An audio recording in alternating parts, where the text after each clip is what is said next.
Hi hello வணக்கம், welcome to my channel.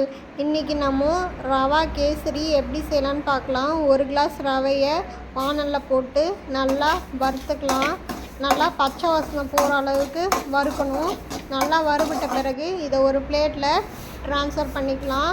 இப்போ மறுபடியும் வானல் வச்சு 2 கிளாஸ் தண்ணி ஊற்றிக்கலாம். தண்ணி ஊற்றி நல்லா கொதிக்கட்டும். நல்லா கொதி வந்த பிறகு இந்த வறுத்த ரவையை கொஞ்சம் கொஞ்சமாக போட்டு கிளறிக்கலாம். கட்டி இல்லாமல் கிளறுங்க. நல்லா கிளறி விட்டுட்டு இப்போ இது கூட கொஞ்சம் ஃபுட் கலர் ஆட் பண்ணிக்கோங்க. ஃபுட் கலர் ஆட் பண்ணி நல்லா கலந்து விட்டுட்டு இப்போது ரவையை நல்லா வேக வச்சுக்கலாம். ரவை நல்லா வேகட்டும்.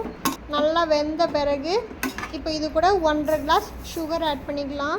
சுகர் ஆட் பண்ணி நல்லா கட்டி பிடிக்காமல் கிளறி விட்டுக்கோங்க.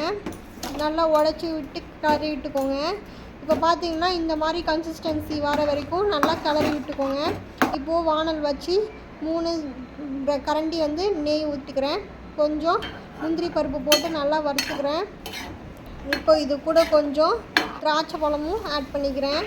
திராட்சை பழம் ஆட் பண்ணி நல்லா கலந்து விட்டுக்கிறேன். நல்லா கலந்து விட்ட பிறகு இப்போது இதை கேசரியில் ஊற்றிக்கலாம். ஊற்றிட்டு நல்லா கிளறி விட்டுக்கலாம். இந்த ஊற்றின நெய் ஃபுல்லாக அப்சர்வ் ஆகிற வரைக்கும் கிளறி விட்டுக்கணும். இப்போ பார்த்திங்கன்னா நல்லா ஆயிடுச்சு. இப்போ இது கூட கொஞ்சம் ஏலக்காய் பொடி ஆட் பண்ணிக்கிறேன். போட்டு நல்லா கலந்து விட்டுக்கிறேன். இப்போ பார்த்திங்கன்னா ரவா கேசரி ரெடி ஆயாச்சு. இப்போ இதை ஒரு பிளேட்டில் ட்ரான்ஸ்ஃபர் பண்ணி வச்சுருக்கேன். இப்போது இது பார்த்திங்கன்னா சுவையான ரவா கேசரி ரெடி ஆயாச்சு. வாங்க சாப்பிடலாம். ஓகே, என்னோட சேனல் பிடிச்சிருந்தா சப்ஸ்கிரைப் பண்ணுங்கள்.